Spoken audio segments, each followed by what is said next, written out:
Farmers say now is the time for tax relief. Ahead on Dro, we'll visit the state's largest farm organization and talk to the governor and Farm Bureau about property taxes. And what happens in the pasture and feedlot is having an impact on Main Street. Cattlemen share their concerns. Plus a big change for livestock producers with the veterinary feed directive. And it's all about the beef. Get ready to grow.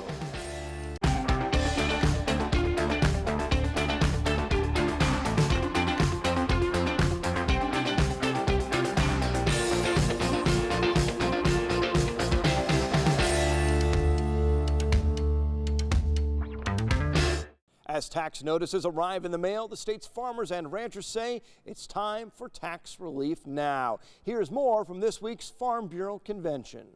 Property tax payers are being punished by a broken tax system. Calling it a seismic shift, the president of Nebraska Farm Bureau says farmers and ranchers are paying too much as he proposes expanding the sales tax in exchange for lower property taxes. Primarily, it would be adding sales tax on services that aren't taxed today, and there's a fairly long list there that we are outlining. Nelson says property taxes make up about half of the state's income, with sales tax accounting for 19%. He'd like to see more balance there. Farm Bureau leaders say their proposal would have a neutral impact, with every new dollar in sales tax reducing a dollar in property tax elsewhere. Taking additional amounts of sales tax and moving that to relieve property tax payers. Their proposal comes during a time of declining farm income. Fertilizers coming down, some of those things, but unfortunately property tax is something that we write regardless whether we are profitable or not, and that's starting to certainly eat into the bottom line. And a huge part of sustainability in agriculture is profitability, and profitability is hard to find today. And farmers attend the 99th Farm Bureau convention as tax statements arrive in the mail. And many farmers and ranchers say taxes are higher despite the economic realities in agriculture. But we cannot do this alone. So they call on the governor and senators to live up to campaign promises and act in 2017. And speaking of property, a 28,000-acre farm with a view of Lake McConaughey recently went up for auction. The land was split into dozens of plots and went for a lot of money, more than $37 million. Hall and Hall Auctions out of Eaton, Colorado handled the sale of what included ranch, irrigated, and non-irrigated lands. Those land sales can have a big impact on your property taxes. We caught up with Governor Pete Ricketts as he sends a memo to county assessors across Nebraska. Here's more. One of the things that Nebraskans tell me is they're taxed too much. The governor gets an earful whenever he visits farmers. And while he's not ready to unveil his tax proposal for the next legislative session, he has directed the state property tax administrator to send a note to county assessors, making sure that numbers aren't distorted, especially on farmland. Make sure we've got the most accurate market valuations possible that will reflect some of these changes in the marketplace. With cattle and crop prices low, the governor says egg land valuations should reflect the true market conditions and exclude outliers. And sales on land that may only come up once a lifetime. Or 1031 exchanges, which are those tax advantage exchanges, which may again artificially inflate a price. We talked to a pair of county assessors who say they already do that.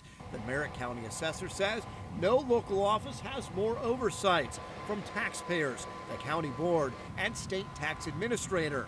They feel the governor is making an issue of something they already do well. All the same, the governor has directed his tax administrator to work with counties, some of which have limited numbers to work with when setting valuations. There are a lot of counties that don't have a lot of sales, and the term that's been being used recently is called borrowed sales, where we look at the sales that are in the very close proximity. Assessors say they haven't received the new directive, and while they plan to follow it, say it sounds a lot like what they already do. Now to the results of our poll question. We wanted to know what your property tax bill looks like this year, and most of you say it's worse than last year, despite efforts in the state to rein in property taxes. And many say it's still high, but maybe not as high as last year, and very few of you report property taxes are lower. And this week we're asking, if you live or work on the farm, does anyone in your household receive income off the farm? Follow us on Twitter to cast your votes. Low farm prices will limit growth in Nebraska for the next 3 years, experts say.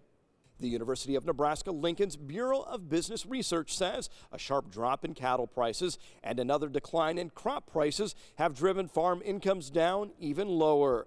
The report released this week finds farm income is down 46% from the record high set 3 years ago.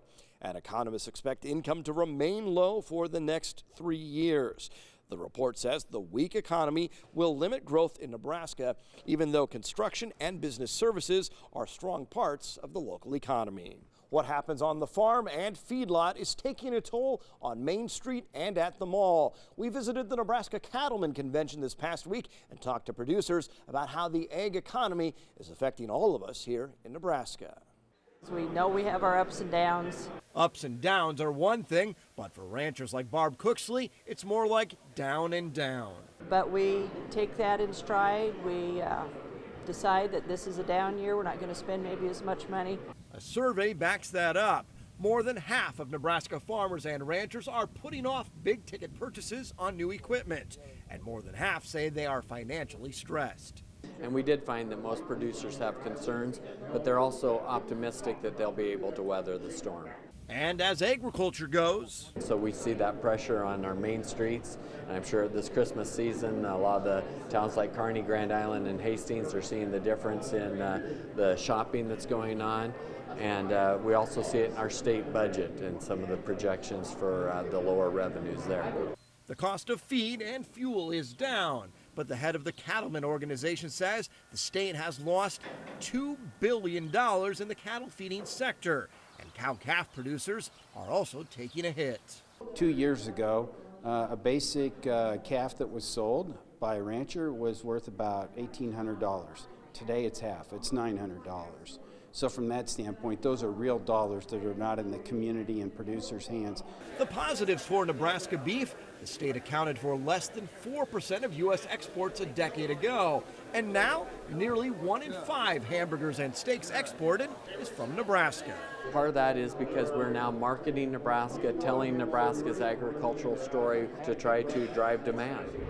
One bright spot internationally is Israel, one of many countries who stopped importing U.S. beef after the BSE scare 13 years ago. But the ultimate purchase and conversion of a Nebraska meatpacking plant to make it kosher helped. That took 5 years and a lot of diplomacy from many government agencies to make it successful. And recently, Lieutenant Governor Mike Foley had a chance to visit Israel to see how it's going. If our farmers are needing some help here because prices are low, land valuations are still high, they're paying a lot of property taxes, so this will help them. We can open up these international markets and sell more of our goods to customers overseas. Foley was joined on the Israel trip by the Assistant Director of the Nebraska Department of Agriculture. Ethanol is not only good for Nebraska's corn growers, it also saves drivers money. An analysis by the Nebraska Ethanol Board has determined Nebraska drivers will save around $17 million by using ethanol-blended gasoline.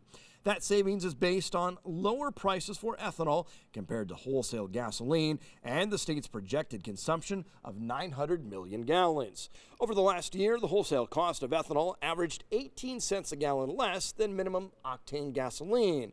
The significant role of ethanol in the nation's fuel supply is likely to expand next year to meet the requirements of the Renewable Fuel Standard, according to Nebraska Ethanol Administrator Todd Sneller.